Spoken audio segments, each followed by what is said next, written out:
Welcome to Ring Talk, episode 161, the Goodwin boxing show, where I'm still just about important enough for Steve Goodwin to spend time with after he'd gone away, feathered his nest elsewhere with George Groves and Declan Taylor on the George Groves Boxing Podcast.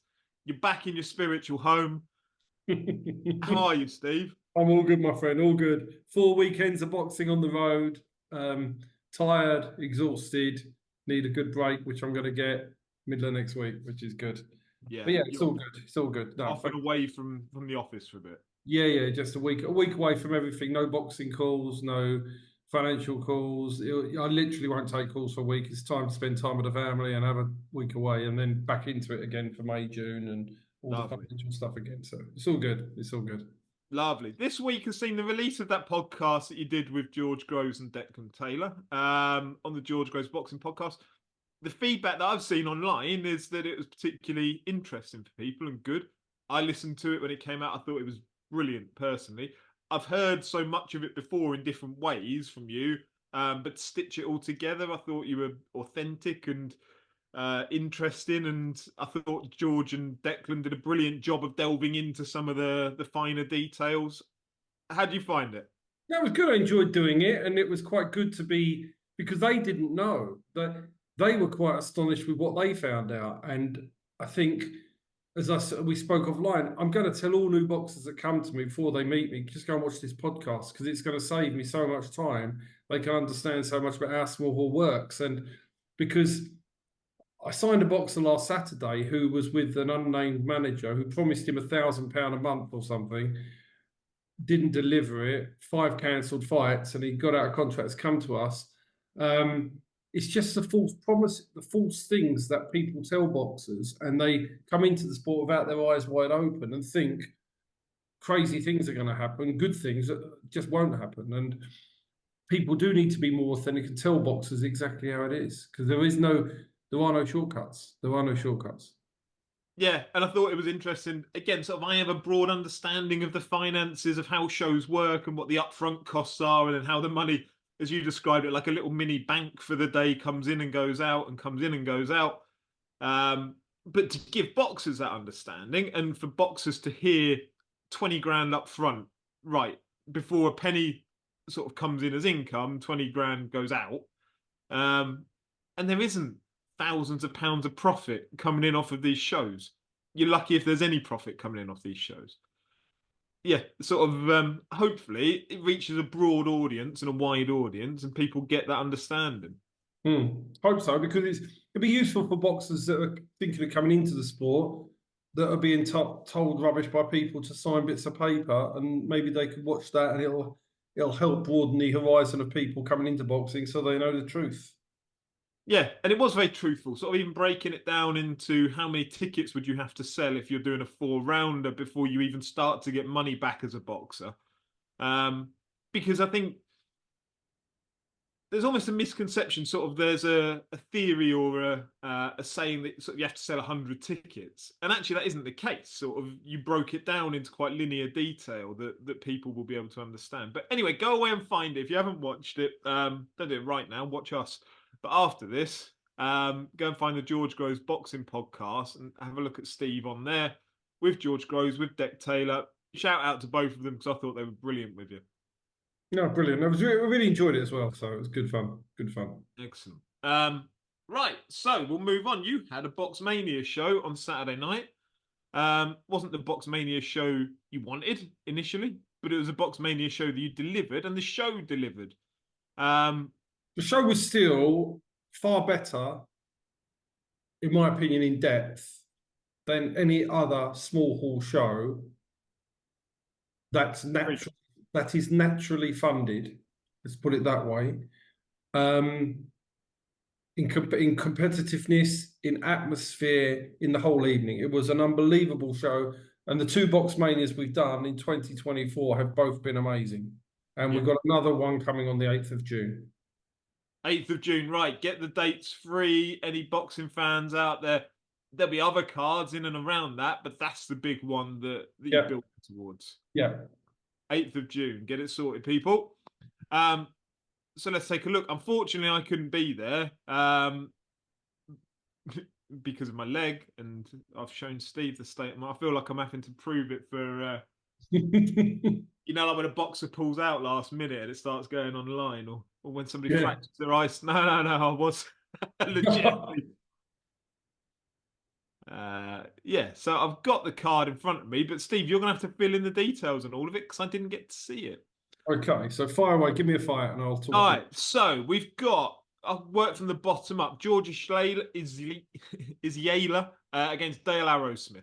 Giorgio, I think, is one of the top super welterweight, probably welterweight eventually prospects in the country.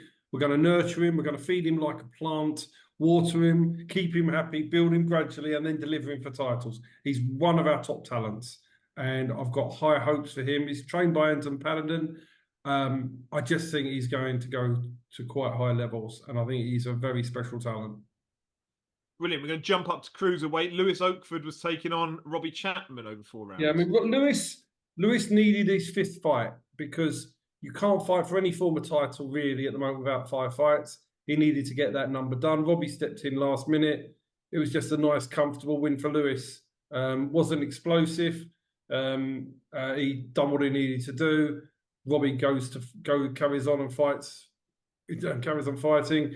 The fight was a means to an end.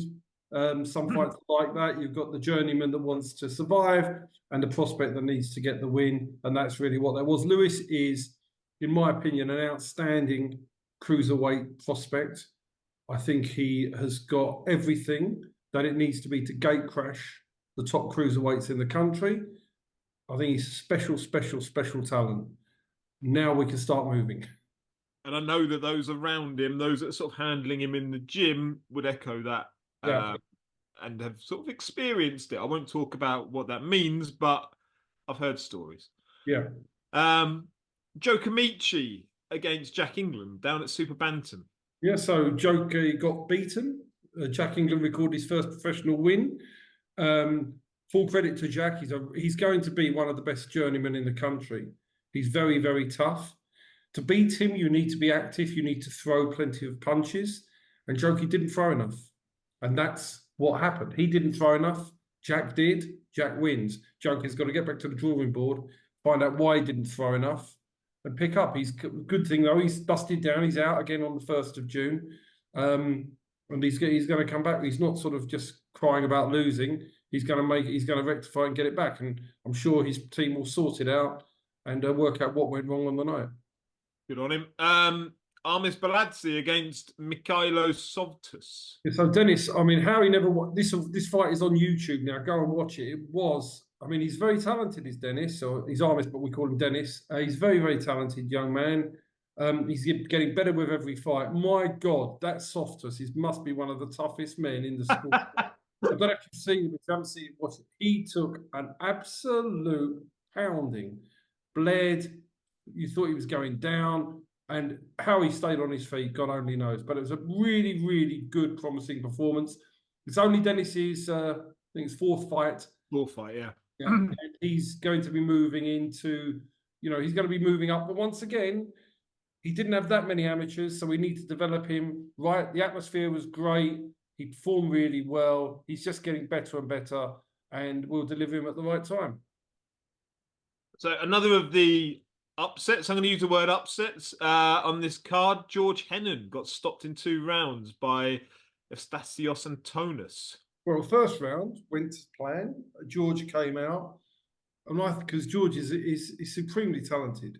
He came out in the first round, won the first round clearly, got caught with a shot on the temple in the second, never recovered, and the corner threw the towel in when he was on his feet. They made that decision to preserve him. He got caught with a shot, and he got caught with a shot against Ben Fields a couple of fights ago. So it's happened to him twice. So obviously George will now go away, reflect, try and work out what's gone on, and come to some sort of decision. But because he's been stopped now twice in his last 3, and yet he is supremely talented. So obviously they're going to try and work out what is going wrong here, what's happening.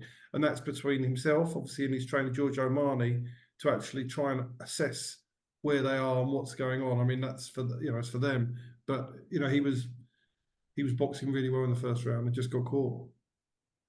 Right, the last of the non-title or non-eliminator bouts was Albano Jr. stepping up in rounds against Joe Hughes.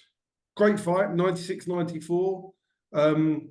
Junior will learn so much from that, so much, because it's the first time he's really been in a fight, and he does a lot of showboating. It was a really good test for him. He won the fight clearly, but I mean, it was 6 rounds to 4, but it was a good 6 rounds to 4. And Joe Hughes is really tough, but from his point of view, it's just that experience of that 10-rounder will do wonders for him. And we're going to sit down over the weekend, early part of next week, and sort of decide what we're going to do next with him. That's a really good win. That I think, like, that's easy to overlook. But Joe Hughes was he 8-2, I think, or was prior to that. Yeah. Albano, what was that? His 6th fight. Mm-hmm. That is a really impressive to go over 10 rounds as well in your 6th fight without it being for a title, to take that step up. That impresses me. But it's Both in terms of ambition and result. And it puts him in good stead because he's now done the 10. And this is what I like to see the fighters do, the 10 before they fight for a big title fight if we can, because it really gives them that edge, because he's done it once. It's not his first 10-rounder. I do like, if possible, to give them some sort of 10-rounder before they really go in deep. Yeah, because what you don't want is your first title fight being your first 10-rounder, and you're suddenly having to learn how to sort of budget your energy across that. And it does have to happen sometimes, though, doesn't it? Your fighter, you have to deliver. A couple of them, which we'll come on to in a minute, had to do that. Sometimes you can't get that preliminary fight, or you haven't got time, or your age doesn't allow you to do it. But in this instance, it was very clear that it was a perfect plan for him, and it was a perfect fight, and it worked out really well. And Andy Gill, his trainer, was happy with him. He will improve a lot for it, and but it was a good performance. And again, that fight will be up on YouTube this week. Real. Another 94-96, but unfortunately not this time in favour of the Goodwin fighter. Constantine Williams against P.A. Gordon. Yeah, so Paul Gordon, trained by Martin Bowers. What was very strange about this fight was, I spoke to the ref afterwards. We call him Jermaine, it's Constantine Williams, Jermaine Williams. He won 4 rounds in a row in the middle of the fight where he stuck Paul Gordon on the end of his jab, right? So when he was boxing, it was fine. He was winning the rounds clearly. Before and after, he lost every round because he was crouching down, going for swings and just boxing to try and knock him out. And every round he was boxing like that without a jab, he lost. Every time he boxed with the jab, he won. Bizarre. Yeah, hard one. We'll move on. A English eliminator for super middle, William Webber, stopped in 5 rounds against Rizard Levicki. I think William shouldn't have been in the ring for personal reasons, that's for sure. And that's it. I mean, he just shouldn't have been in the ring, which I found out afterwards. And I wish, by the way, the Webbers and all their family the best in what they're having to deal with. Yeah, William had put out a video after the fight, sort of, not to excuse himself by any means, because he very much wasn't doing that, but explaining the scenarios that had gone on. But which are tragic. And yeah. I think that I don't really want to talk about the fight. The fight is what it is. It's what it is. I'm more, about what he's going through. But the facts are he did lose in 5 rounds. Let William now and his family sort out, hopefully get a good result from what they're having to deal with, and then we'll worry about boxing down the line. Yeah, boxing very much in a second place for that one. And the final one that we're going to talk about was for Southern Area light heavyweight title, Timon Duglin against Baraj Kara. Have you watched it yet? No. Oh my God, Martin. The atmosphere was electric. It was an absolute war. All right, that's my afternoon sorted. Lovely. 7 rounds of total mayhem. What kind of mate? Are we talking Rakeem Noble, Sahal Ahmed mayhem? Not so much, because Timon wasn't in that much trouble, but it was not as manic as that, but you were just watching bombs being thrown both sides the whole time. It was just a great fight. The atmosphere was unbelievable in there. It was electric. was electric. So it's worth sort of pointing out Tim on 1 Yeah. round stoppage. And that was his first 10-rounder. But obviously Timon is not 23, he's getting a bit older than that. And he's done very, very well to get where he's done. Full credit to him. And I'm going to speak to Timon over the weekend. I've got an idea. I have an idea. There's 2 options for him, and I'm going to speak to him about both of them, and we're going to take it from there. But yeah, but is that to move him forward or to hold him and consolidate where he is? Both options. So we're going to sit and look at both options, and we're going to sort of hopefully come to some sort of decision over the weekend. Real. So that was the card. Overall, were you happy with the card, Steve? Not happy with the results, but the actual show was fantastic. But some of the results did not go the way that we had hoped or wanted. But the show itself was great. The atmosphere in York Hall was amazing. Box Mania is becoming a concept that people are coming to. People are coming just because they're Box Mania shows now, and it's becoming a concept that people are buying into and attending. And it was a really, really well supported event. Rightly so. And if you haven't been to one, haven't experienced one, make sure you're getting onto that June show coming down. I promise you, even though I didn't go to this one, I know they're exceptional. I've been to others. So we'll move on then from Box Mania from the weekend. You've finally got a weekend off boxing now, so there's nothing for us to preview from Goodwin Boxing. I see Brad was out on Twitter last night. Brad Pauls looking to chase down Nathan Heaney on social media, sort of implying that Heaney is not going to be taking a rematch anytime soon, is going elsewhere. So Brad was doing his bit, as all boxers should do. Go and listen to the George Groves podcast.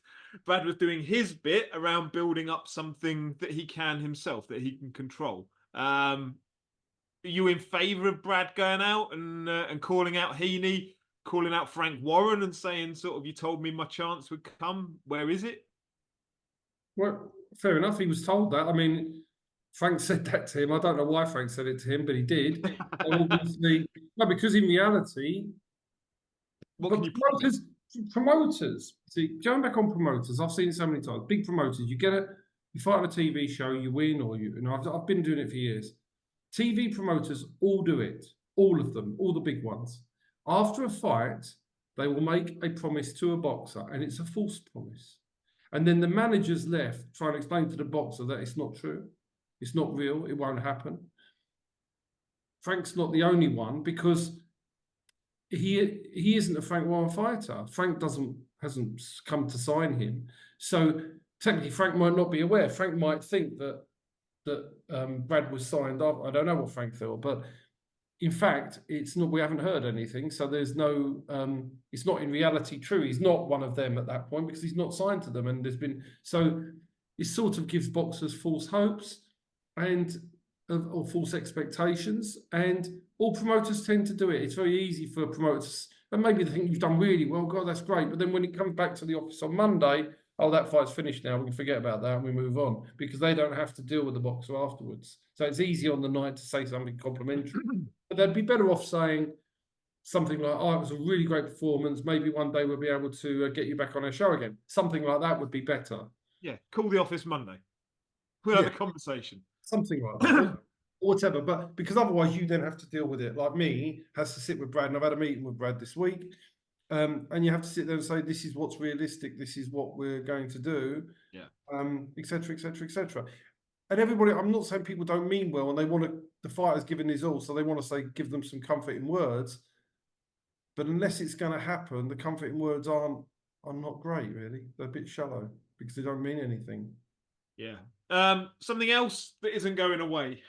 Conor Benn's drug trial tribulations, case to answer, case not to answer, NAPD, whatever the hell it is, or NADP.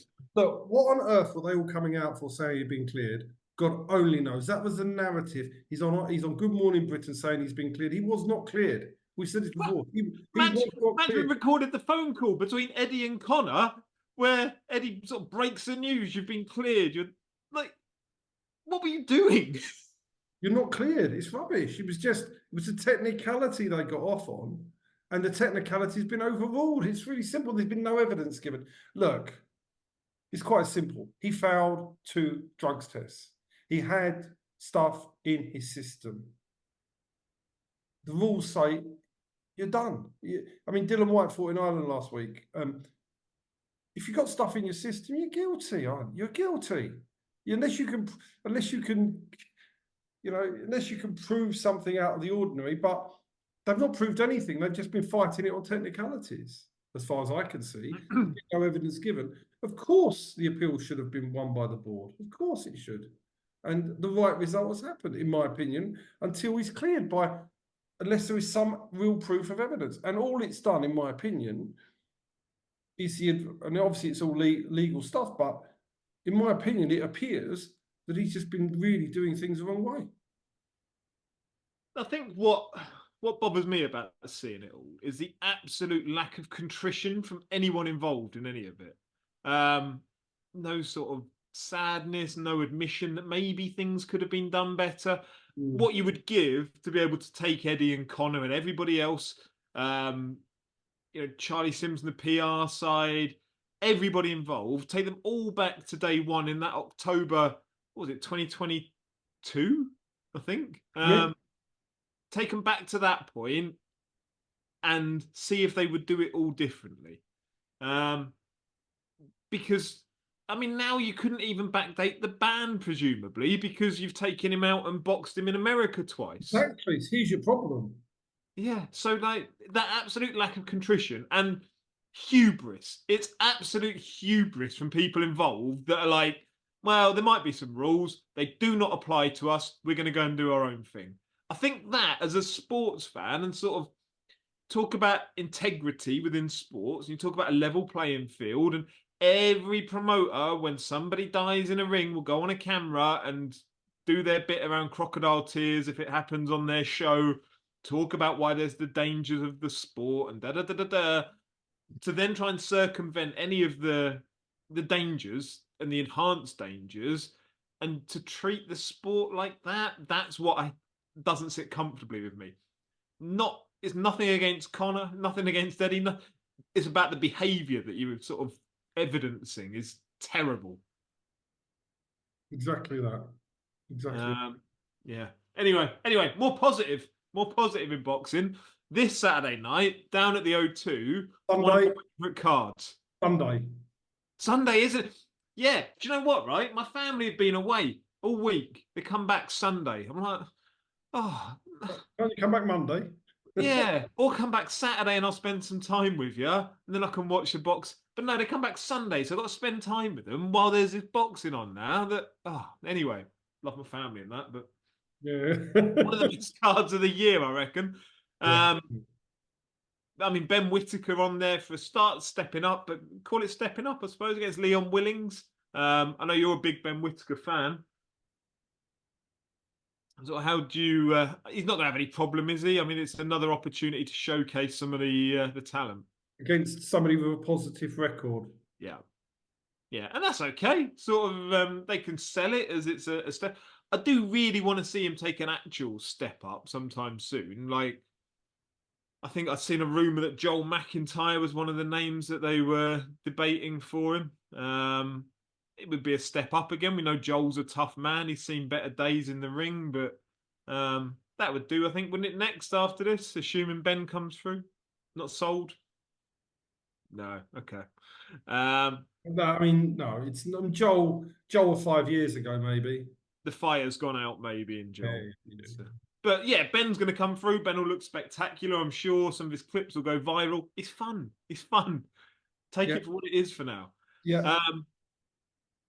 One that's gone under the radar, and I didn't really realise it was happening until yesterday. Alan Babbage against Steve Robinson. That's just going to be a fun fight, isn't it? It'll be crazy because Steve Robinson's not really very good. He looks like he's got the whole Ivan Drago sort of look about him. He looks the absolute business, but he's not great. And Alan Babbage is just insane in the ring. Exactly that. So it's great. It's a great fight to watch. Fun fight. Babbage knocks him out inside 2 rounds. Oh, I agree. It will just overwhelm him. Yeah, yeah. But yeah, that's fun. I like it. I genuinely didn't realize it was Good happening. fun fight. Good fun fight. One that's more than a fun fight, though, a proper test. Vidal Riley and Mikel Lawal. O'Reilly wins that all day long, twice on a Sunday. Would you have said that before Lawal lost to Chamberlain?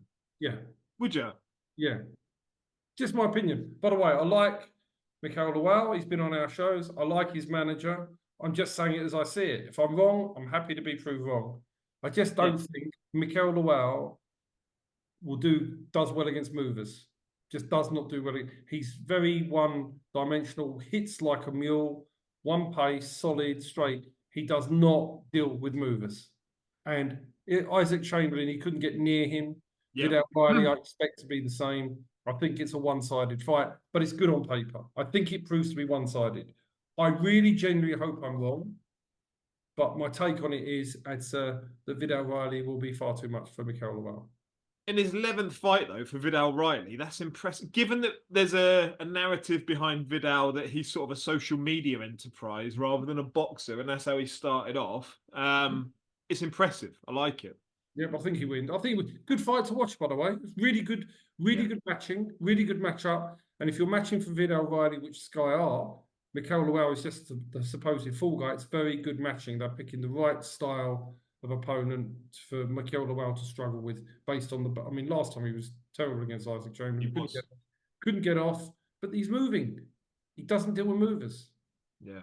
He said every day and twice on a Sunday. Well, it is on a Sunday, so he's now got. You could beat him twice. You could beat him twice. No, I just think. It's generally my opinion. I think Vidal Riley at 2-5 or whatever is an outstanding bet. I think it's a cracking bet. Okay. One that you'll have a close eye on for other reasons other than the fight itself, because the fight itself should be a relative formality, is Callum Simpson against Dulam Mbabe. Yeah. Callum Simpson, obviously now, I don't know how far down the line you're actually, I haven't caught up about it, but the Zach Chelli fight being on the horizon, I'm sure you'll be interested in how this one goes. Not bothered. I just think, no, don't care. Callum Simpson is being fed somebody to look good against. Again, it's going to be somebody else that doesn't hit him back. He'll look good against the ones that don't hit him back. Are you surprised they didn't get a slightly sterner test ahead of the Zach Chelli fight? No, because he doesn't. Because Callum Simpson has not proved anything yet, as far as I'm concerned. He's not. If he beats Zach Chelli, take my hat off to him. If he does, I don't think he will. Callum Simpson is being hyped into something that I don't believe he is. This is part of the hype job on Saturday. They've got the right opponent to hype him up. But he hasn't been hit back. Wait till he gets hit back. Zach Chelli has been hit back loads of times in hard fights. He's been there, he's seen there, he's done it, he's been in that level. Callum Simpson hasn't been in the same vicinity of levels. Yeah. Yeah. So it doesn't interest me because it's going to be a replication. It's going to be a replication of what we've seen times before. So yes, I'll watch him, but he's going to look good because the guy won't be capable of hitting him back. All right, we should move on from Callum. A fight that massively intrigues me: Florian Marku, Chris Kongo. I think that's genuinely a brilliant fight. People that are close to Kongo and know him quite well tell me he's not going to win. Wow. A lot of them, and I'm not going to say who. They all say he's not going to win. For me, Marku's wrong for him, or basically they don't think he can go deep enough. They think he's gone. They think he's lost the edge. They don't think he's the fighter he was. Blah blah blah blah blah. My view has always been with Florian. He gets beaten by a good boxer and a good mover. That's always been my view. The Kongo style has always been, for me, where Florian will slip up at some point. But Chris Kongo, I mean, you got to remember, he fought Michael McKinson, who's decent. He lost a very close fight to Eko Esserman. Florian still hasn't fought anybody at that level yet. He's fought Chris Jenkins on the way down, blah, blah, blah. So I think it's a really intriguing fight. How much does Kongo have left? Florian Marku, he's a good fighter, but so I think that if Congo is the Congo that we used to see, I fancy Congo. Yeah. But if Congo is the one that I'm being told by these people that are close to him, who tell me Congo is not winning, then he's not going to win. So I wouldn't put my money on the fight because I don't know what Chris Congo we got. But the Chris Congo of old, I think, wins. But it's going to be intriguing to watch. Intriguing to watch. Florin will try and put pressure on him and swamp him, but Congo is a mover and a good boxer. Florin will not be able to cope with the boxing, but he might be able to outwork him and out-pressurize him. But it's really hard for me to predict because I've been put off by people that are close to him, who know of the sparring and everything, who are telling me I'm off the planet here, that it's a one-way ticket fight. So they may be right. I mean, so I can't make a prediction. But I think that if Congo can turn back where he was a couple of years ago, I think he wins. Ace, right, and then the final one, the headline for the show. I can't remember a British heavyweight title fight I've looked forward to as much as this since Tyson Fury, Derek Chisora, maybe. Yeah, I always fancied Fabio Wardley. All right, so yeah, Fabio Wardley, Fraser Clark being the fight. Yeah, I always fancied, but I'm starting to now switch. I was talking to Josh the other day. We're both in the same camp. We're starting to favour Fraser Clark now, just because if it goes past 4 rounds, and he's got the better ones. So I think I'm leaning towards Fraser Clark, whereas I was really leaning towards Fabio Wardley. I think it's a really great fight to watch. Really great fight to watch. What do you think? I was very one-sided Fabio Wardley. And then I saw a piece of Shane McGuigan talking about it. And he said, I think people are calling it all wrong. Said, I think Fraser does it and does it sort of not easily, but sort of significantly. I just think we've seen Fabio go long. We've seen him end most fights early. I don't think Fraser's experienced enough, and he hasn't been tested. You know, we were talking earlier about how you'd want to put people through those 10 rounders before they get into title fights. Yeah. Fraser Clark hasn't been tested as a pro. I get he has as an amateur. I get he's fought the best as an amateur. I get he's got Olympic medals as an amateur. As a pro, he's saying nothing that's like Fabio Wardley. And so I just think, whereas I think Fabio has seen plenty that are like Fraser Clark. And I think that's the difference. For me, I'd go Fabio. So I think it's a great fight to watch. So I'm going Fraser Clark. I think because he's the outsider, and I think I think the odds are too wide. I'm not having a bet, but I think on value I'd probably go Fraser. But I think it's a fight for us all to enjoy rather than bet on whatever's going to happen is going to happen. And I think the same is for Florian and thing. I'm going to have a bet on Vido. Well, I've had a bet on Vido Riley. Okay. I think that's a good bet, but that's the only one that I'm pretty confident on. Yeah, and do you know what? With the Fraser Clark Fabio Wardley thing, I like the fact that Sky have sort of played and sold it on that white collar versus Olympian backgrounds, because I think that's fascinating. Has Fraser Clark stayed in a system that doesn't necessarily prepare you for professional boxing for too long versus someone who completely bypassed that system and just went punching people in town halls and what have you on white collar shows? Tom Stalker's an example. Yeah. Yeah. So it doesn't mean everything. So yeah, we're going to see. I think it's going to be great. Anthony Fowler, sort of, he should have gone pro probably 4 years before he did. But yeah, it'll be interesting come Saturday night. It's a brilliant fight. We can review it all next week and see where we land and what happens. Unless you're relaxing too much on holiday, Steve. No, we'll do it first. I'm not going till Thursday, so we got time. All right. Real. So in the meantime, go back and watch that George Groves boxing podcast if you haven't seen it. Final reminder, go and see it. See Steve chatting with Deck and George. But thank you, Steve, for your time. Cheers, matey. And we'll catch up next week. Catch up soon, mate. Take care. Bye-bye.